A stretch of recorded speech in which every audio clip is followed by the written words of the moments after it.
In this modern era of throwback shooters, the scene is quickly becoming overcrowded. And while games like Dusk and Medieval manage to stand above the rest, many others are seen as nothing more than uninspired clones trying to capitalize on a growing market trend. So where does Wrath, Aeon of Ruin fit in? Today, that is what we're going to discuss. Caught in development hell since 2019, Wrath was supposed to come out of early access almost 3 years ago. And what seemed like countless setbacks later, we're finally here, and Wrath has been released. And while I've owned it for well over a few years now, I finally played it for the first time for this video. Developed by Kill Pixel Games, a team of Quake modders and seasoned game developers, and published by 3D Realms, Wrath has the experience behind it to be a modern classic. Not to mention, with a name that sounds like a metal band, it's gotta be good, right? That of course is the hope, but with so many unintended years of development behind it, we as gamers know that that can lead to a mess of issues as well. And we have seen time and time again games finally release out of development hell fall flat when they're finally released. And I'm going to tell you now, Wrath is built different. It is a love letter to shooters of the 90s, taking inspiration from classics like Doom, Quake, and even Hexen. Yet, instead of being a clone, it remixes their mechanics to form its own unique spin on the genre, yet something that still feels familiar and classic. Wrath has been authentically developed off of a branch of the Quake engine called the Dark Places engine, an improved variant of the original Quake engine that originated in the modding scene. Kill Pixel has made Dark Places look pretty damn gorgeous, capturing the look of pixelated level design and combining it with modern fidelity. The Quake engine has never been treated so lovingly, and the shooting has never felt so good. Wrath's sprawling levels feature amazing detail, crumbling buildings, plants and foliage, weather effects, breakable urns and skulls, dripping magma falls, and more. Each level is a different feast for the eyes. We play as the Outlander, a mysterious entity set adrift upon the ageless sea. We find ourselves now on the shores of a dying world, and the Shepherd is there to greet us. We are tasked with hunting down the Guardians of the old world, while the Shepherd is there to fill us in on the lore of this world after every level. And while the story is pretty basic and oftentimes vague, there is significantly more storytelling in Wrath than your typical boomer shooter. You have a journal that updates as you come across enemies, but there are also scrolls you can pick up that tell the story of the world as well. Admittedly, I wasn't really invested in this story, so I didn't really pay attention to it much, but that's only because I was so focused on the gameplay. But it is cool that it's there for those who do want to dive in deeper. There are 3 difficulty modes at the start: easy, medium, and hard. And I would say that the difficulty of this game does seem above average, with medium difficulty feeling pretty hard. And that's what I played the game on, and I died a ton. You also will unlock Outlander difficulty later, which I'm assuming is like Nightmare mode. Wrath takes the hub level concept to the next level. Like Quake or a Medieval before it, the hub level has portals to take you to the various worlds you have to conquer. However, in Wrath, these hub levels are really large and full of things to explore. The first one is called Morning Vale, and it is complete with multiple secrets and items to find. There are no enemies, so you can explore without harassment, and while I didn't spend much time exploring this area personally, I am sure a true secret hunter will have a great time uncovering all the goodies. The first act of the game has 5 levels and then a boss fight. The second act has a new hub level, and it's the same as the first with 5 levels and a boss fight. The third and final act is, you guessed it, the same, except this boss fight is the final boss. All in all, the game should take about 20 hours to complete, but I did beat it in 18. I think if I was taking my time a little bit more and trolling for secrets, I could have stretched this game for significantly more time, and I probably will do that when I play it again. Despite many people calling this game a Quake-like, I think its inspirations span many of the greats before it, and you can't just point at one game and be like, yeah, Wrath is basically this one. Mechanically, Wrath is about as good as any of the games that came before it. Breakneck speeds, bunny hopping, and shooting that is strong and chunky, making Wrath feel right at home in your boomer shooter library. And while Wrath is Quake tech, and has a Quake feel, don't assume this is a Quake with a fresh coat of paint. Wrath distinguishes itself in several key ways. For example, each of the levels are significantly more massive than a Quake level. Honestly, the level designs reminded me more of Doom or Hexen than anything else, as they were very sprawling levels, and unlocking one section would open entirely new areas to more massive sections. These levels were not linear either, and there were multiple approaches to them. As an example, in a cave level, I fell deep into an underground underground pond and found myself having to swim through a cave almost drowning, until coming up inside a secret area with a new weapon there. Once I had the weapon, I exited through a different area, and it was only then that I realized that the way I exited was most likely supposed to be my entrance. There were a ton of moments like that in this game, and while getting turned around and lost can be irritating in a game like this, it was part of the design, and I liked it. It made me think of Doom and backtracking a dozen times until finding that switch, or a dark corridor that was hidden behind shadows. Moments like that happened in Wrath, and they truly made me think that John Romero's mapping philosophies were shining through in this game. Each level became a whole giant non-linear exploration experience with clear thought into where things were placed and how they functioned. And while these maps still played like a typical key hunting map of old, their scope and scale honestly made them some of the best maps I've played in a game like this, period. As I've already mentioned, Wrath is a beautiful game. Out of all the throwback shooters I've played, I've always considered a Medieval my personal favorite in terms of modern pixel art goodness. And while I still think a Medieval is king for me, Wrath is right there at its heels. And just like a Medieval, each portal in Wrath is a different world, each with a different feel and aesthetic.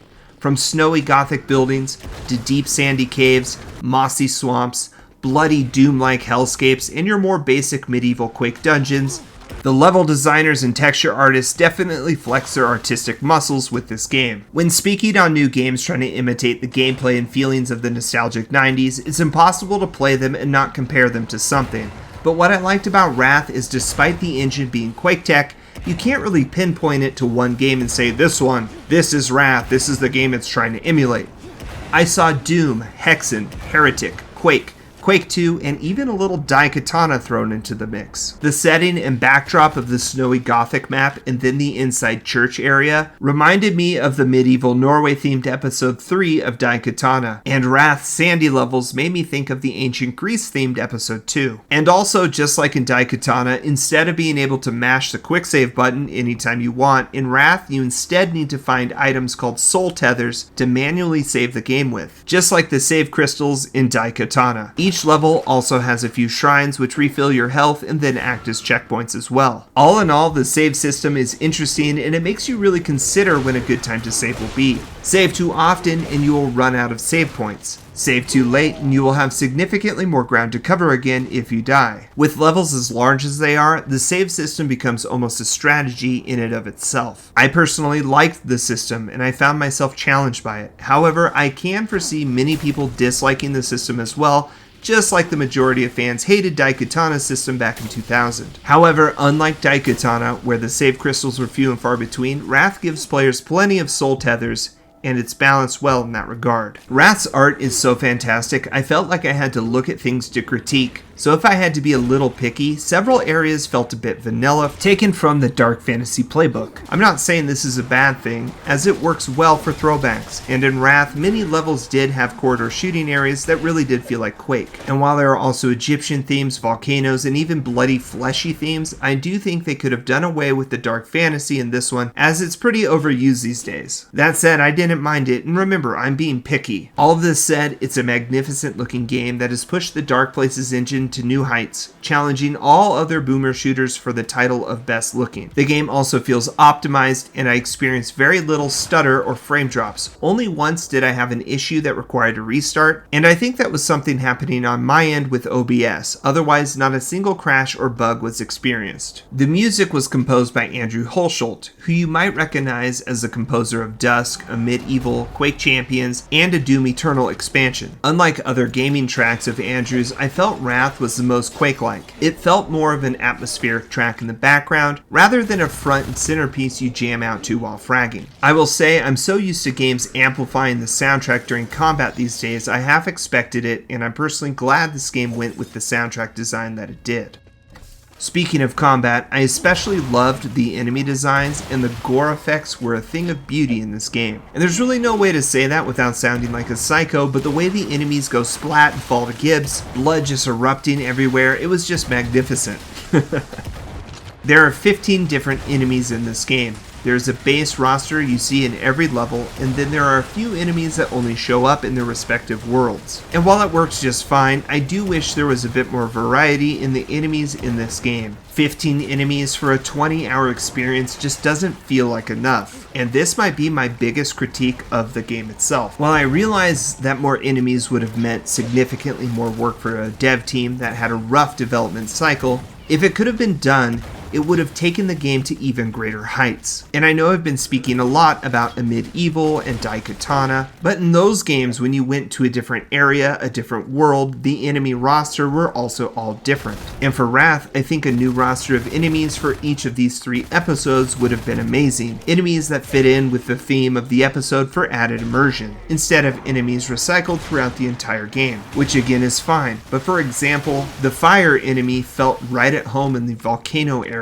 However, he didn't really work in some of the other levels like the Egyptian ones. So an enemy with the same mechanics but a different look, or maybe even just a completely different reskin, would have been really cool in my opinion for variety. There are 3 big boss fights in the game, and I don't want to touch on them too much because these fights would be very easy to spoil. And they're unique enough that I think you should experience them for yourself if you're going to play this game. Each fight had unique mechanics that made them fun and interesting. The fights were way more than just big boss bullet sponges, which you see way too much these days in your typical throwback shooter. One boss required flight. The other one reminded me of a twist on the Chthon fight in Quake. And the final boss felt Icon of Sin inspired, but done in a new and fresh way. Again, I'm not trying to spoil things, but it's safe to say I walked away feeling these fights were good and more memorable than your typical bullet sponge bosses from other titles. There are 9 weapons in Wrath, and each of them feels satisfying to use, and each has a secondary fire mode as well. Your typical boomer shooter weapons were covered by the arsenal, and while I don't want to spoil the whole arsenal for you, I will cover a few of my favorites. I can tell you right now that I liked the double barrel shotgun. It feels chonky and strong, just like it should. And its secondary fire was like a charged sniper slug, so that was kinda neat. The melee weapon is arguably one of the strongest weapons in the game, and a charged hit will 2-shot even the strongest enemies. It also launches the player, and it is key to get the hang of using to go secret hunting with. The slag cannon was neat, with a nail gun primary and a rocket launcher secondary. However, I felt like it was a little awkward having the rocket on the secondary, and I wish it was a primary, but otherwise a fun weapon. And finally, a railgun. I don't feel the rail gets enough love in games like this anymore, and it was nice to see. The secondary fire was also a shield that could bounce projectiles back at whatever was shooting, but honestly, I barely use that feature. The real secret weapons of this game, though, are the artifacts. These are timed power-ups you'll find hidden throughout the map, accessed by a radial selection wheel interface. Artifacts can make the difference in a harder fight. The one I use the most drains enemies of their life to replenish your own, but there were others like an invincibility at the cost of your own health, a dome that deflects projectiles, a quad damage-like item, and even one that turns enemies against each other, which on paper is awesome, but the monster infighting in this game kinda left a lot to be desired. For me, the artifacts were an afterthought in many ways during my gameplay. And while I used most of them at least once, and I'm sure other gamers will use them a ton, by the end of levels I would have a surplus of them because I would just forget to use them.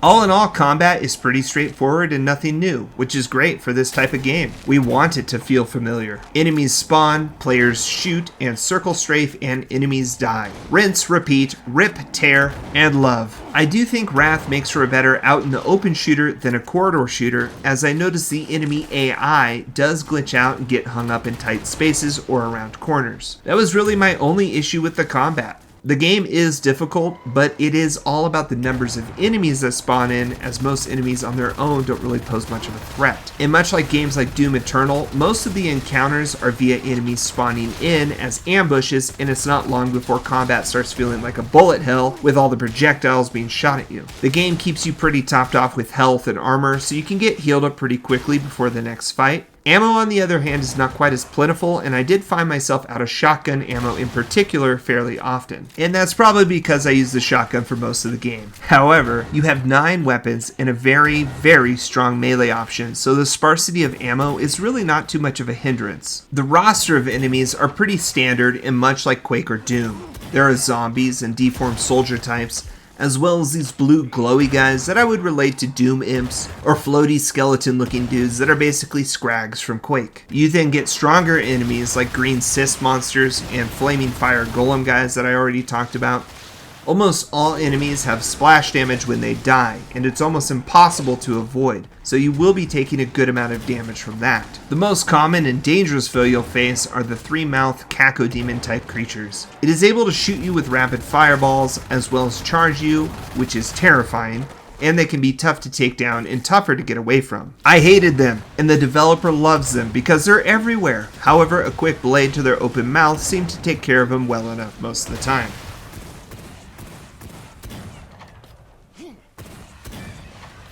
Anybody familiar with my channel knows I've played quite a few of these old school style shooters, and admittedly I was a bit skeptical about Wrath because of how long it spent in development. I am happy to say I walked away feeling that these past years were years well spent, as Wrath is a tight, well thought out, properly planned, and well executed boomer shooter experience. And while you can say that a game like Wrath reminds you of Quake, Doom, Hexen, Medieval, and others that come before it, firstly, it's supposed to. It is a throwback after all. However, I've come away with the impression that it elevated the old school concepts by its outstanding level design, hard-hitting, challenging combat, and unique touches like the save system. Plus, seeing the Quake engine used in such a beautiful way made me feel so warm and fuzzy inside. So while it was a long time coming, Kill Pixel and 3D Realms have created something special here, and a game that I think stands toe-to-toe with modern boomer shooter greats like Dusk, Medieval, and Ion Fury. I think great-grandfathers Doom and Quake would be happy to accept Wrath into their family tree as well. Please let me know in the comments your thoughts on Wrath,